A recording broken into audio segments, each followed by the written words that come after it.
Kia ora. Have you ever heard of ISDS? Chances are probably not. But it's something that can affect the way countries make laws, or don't make laws, and it's important to know about when it comes to our Taiao and our rights as Indigenous peoples. In this video, we're going to explore what ISDS is, how it works, and why it matters to Te Ao Māori. Investor State Dispute Settlement, or ISDS. ISDS provisions are often included as part of big trade deals between countries. Under ISDS, if a country passes a law or regulation that negatively affects a foreign investor's profits, the investor can take the government to a private international tribunal. Still don't get it? Let's break it down. Let's say a big tobacco company invests in another country to sell their products there. That country later decides that it wants to better protect its citizens from the harmful effects of smoking by limiting the advertising that can be included on tobacco products. ISDS gives the option to that tobacco company as a foreign investor to sue the country's government for the profits it might lose on tobacco products. If the investor succeeds in the dispute, they could be awarded many millions of dollars in compensation, which taxpayers have to pay for. This is not just a hypothetical example. When Australia passed a plain packaging law on cigarette packets, global cigarette company Philip Morris International took an ISDS case against the Australian government, which could have forced Australia to pay hundreds of millions in compensation. Tobacco giant Philip Morris is threatening to sue the Australian government over pioneering plans to remove brand names from cigarette packets. Canberra argues that the move, coupled with horror pictures, will make smoking less attractive. Philip Morris fears that removing brand names will make its products less competitive. Fortunately, the case was thrown out on a technicality. Although, even just defending these cases costs governments millions in taxpayer money. Because of the large cases like these, ISDS as a system has been increasingly criticised globally. It allows for companies, and even individual investors, to have sovereign-like power over governments, limiting government authority to make laws that it might see as necessary for advancing health or protecting the environment. Despite its vast criticisms, ISDS has become well and truly ingrained into the international system, with the number of global ISDS cases doubling in the last 10 years. Between 1987 and 2023, 46% of ISDS cases were decided in favour of investors, and the average awards in favour of investors was about $385 million US. Many people think that the resistance to the international trade and investment agreements, including from Māori, but internationally as well, is quite a recent thing.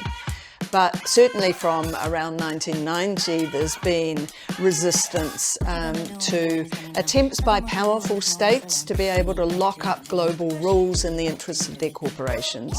And that's prompted resistance not just to the so-called trade agreements that cover everything from intellectual property rights through to rights of tobacco companies, but also to investment agreements, special agreements that give protections to foreign investors they don't have elsewhere, but the ability to enforce those offshore. When we found out about some of these negotiations, there was huge resistance, protest and pressure also on governments that in many instances have been successful and forced those governments to back off. Here it was around an agreement called the Multilateral Agreement on Investment, or the MAI, which was, from Māori perspectives, going to give foreign investors rights that Māori don't have in Aotearoa. So huge mobilisations here, including a hikoi from Taitokoro over the harbour bridge. That ultimately led to the dropping of this agreement internationally in 1998. So it shows that people's resistance, people's voice can work. The risks posed by ISDS also have bearing upon our affairs here in Aotearoa. For years, the New Zealand government denied the threats that ISDS posed, signing on to bilateral investment agreements with China and Hong Kong, which have full ISDS provisions in them. Many protested the New Zealand government's position on ISDS and its inclusion within agreements that New Zealand was signing, with Māori often leading these protests. The issues came to a head during the negotiations of the TPPA, or Trans-Pacific Partnership Agreement. After years of negotiations, the Trans-Pacific Partnership is one big step towards becoming a reality. New Zealand is one of the drivers of this 12-nation deal and hosted the signing ceremony in Auckland. Outside the venue, the reception wasn't so welcoming. Protesters filed into the city and were met by a large police presence. Opponents say the deal undermines the sovereignty of member nations. They're not happy many of the finer details will remain secret for another 6 years, and they believe it hands too much power to big business. In 2017, the Labour New Zealand First coalition government finally acknowledged the threats posed by ISDS, with a policy not to include it in any new agreements. The National-led coalition continued that. There has been no ISDS in recent agreements, but getting out of the existing ones is much more difficult. This has left New Zealand with an extensive exposure to ISDS, and the potential for investors to threaten a dispute if the government proceeds with laws or actions they oppose. As you can probably already tell, ISDS poses a big problem for our rights as Indigenous peoples. For Māori, there are many causes for concern, two of the main ones being our right to self-determination and the protection of our Taiao and oranga.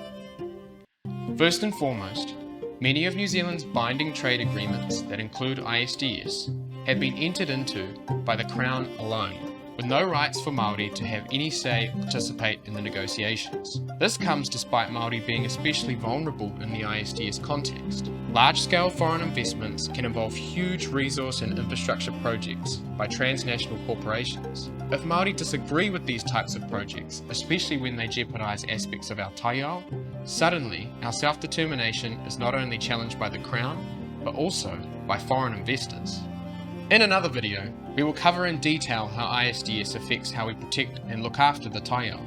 For now, what is important to understand is how ISDS interacts with our foremost affirmations of sovereignty. Both Te Tiriti and He Whakaputanga affirmed the tino rangatiratanga of Māori over our taonga, which includes Taiao-based taonga. However, as we have seen historically, and all the way up to the current time, Māori have had to fight continuously to have these rights recognised as binding on the government, often being ignored while the Taiao continues to be mistreated in the pursuit of commercial development.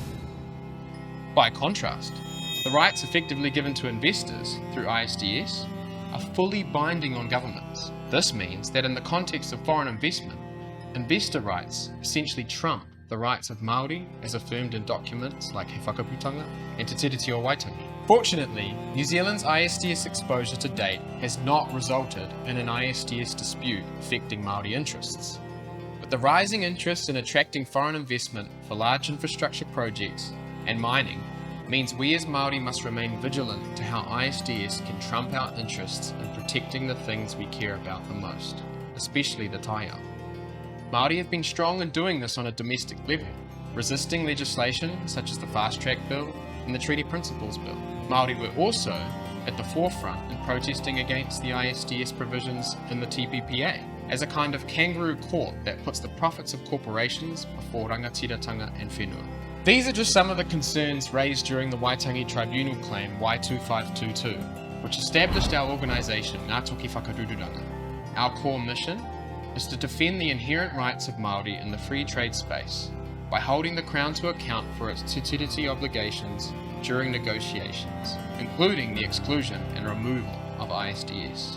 If you would like to know more about ISDS or our work in resisting ISDS here in Aotearoa, please visit our website and don't hesitate to reach out. In our next video, we'll be diving even deeper into ISDS, particularly the threats it poses in the context of the climate crisis.